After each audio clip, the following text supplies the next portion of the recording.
کوئی جزیرہ تھا، وہاں کا سیاسی نظم یہ تھا کہ سال کی آخری تاریخ کو جو ان کا موجودہ بادشاہ ہوتا اس کو جنگل میں چھوڑتے اور نیا بادشاہ لینے کے لیے وہ ساحل پہ آ جاتے۔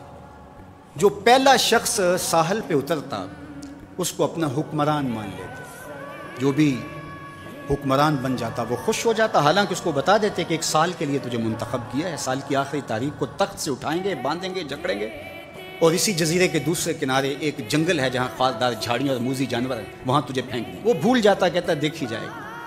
اور سال کی آخری تاریخ جب وہ رسیاں اور زنجیریں لے کے آتے تو وہ پریشان ہو جاتا کہ آنکھ جھپکنے میں سال گزر گیا، پتہ ہی نہیں چلا۔ پھر روتا ہوا چیختا ہوا اس جنگل میں جاتا اور لوگ اس کو چھوڑ کے آ جاتے اور درندوں کا رزق بن جاتا، اور جو بھی آتا اس نے کبھی انکار نہیں کیا تھا۔ پہلی بار ایسا ہوا کہ جس شخص کو انہوں نے ہار ڈالے، گارڈ آف آنر دیا، تعظیم تکریم دی، سیلوٹ کیا، اس نے کہا یہ سب کیا ہے؟ کہا کہ آج کے بعد تو ہمارا حکمران ہے۔ کہا میں تو امور سلطنت نہیں جانتا، میں تو تاجر آدمی ہوں، چیزیں بیچنے آیا ہوں۔ کہا کہ ہمارا اصول یہی ہے کہ سال کی پہلی تاریخ کو پہلا شخص جو جزیرے پہ قدم رکھتا ہے وہ ہمارا حکمران ہوتا ہے۔ اس نے کہا میں تو امور سلطنت کو نہیں جانتا، تو یہ کس طرح ذمہ داری قبول کر سکتا ہوں؟ انہوں نے کہا کہ تمہیں کرنا ہوگی، اس کے علاوہ کوئی راستہ نہیں ہے، ہمارا یہ قانون ہے، ضابطہ ہے، اور یہ بھی بتا دیں کہ سال کی آخری تاریخ کو تجھے اسی جنگل کے دوسرے کنارے چھوڑائیں گے جہاں موذی جانوروں کا رین بسیرا ہے۔ تو اس نے کہا اگر انجام اتنا دردناک اور خطرناک ہے پھر تو میں بالکل جانے کے لیے تیار نہیں۔ تو انہوں نے کہا تو چاہے نہ چاہے باندھ کے بھی تخت پہ بٹھانا پڑا تمہیں۔ اس نے کہا اچھا مجھے یہ بتاؤ کہ سال بعد میری بات مانو گے یا نہیں؟ انہوں نے کہا کہ ہاں، قانون میں تو ترمیم نہیں کر پائے گا، لیکن یہ ہوگا کہ تیرے انتظامی حکم ہم ماننے پہ مجبور ہیں۔ اس نے کہا ٹھیک ہے، میں تمہارا حکمران بننے کے لیے تیار ہوں۔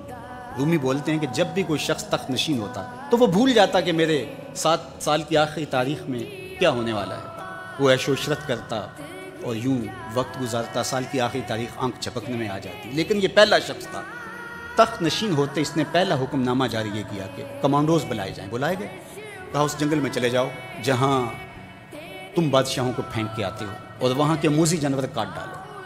پھر بلدیہ کے ملازمین بلائے، کہا جاؤ جا کے وہاں کی جھاڑیاں کاٹو۔ پھر معمار بلائے، کہا جا کے وہاں محل تیار۔ کچھ لوگوں کو بلایا، کہا جا کے وہاں پھول لگاؤ، پھلدار درخت لگاؤ، سایہ دار شجر لگاؤ۔ پوری حکومتی مشینری اس جنگل کو کٹوانے، وہاں کے موذی جانور قتل کروانے اور وہاں خوبصورت محل بنوانے، کنویں کھدوانے اور پھلدار درخت لگوانے میں صرف کر دی۔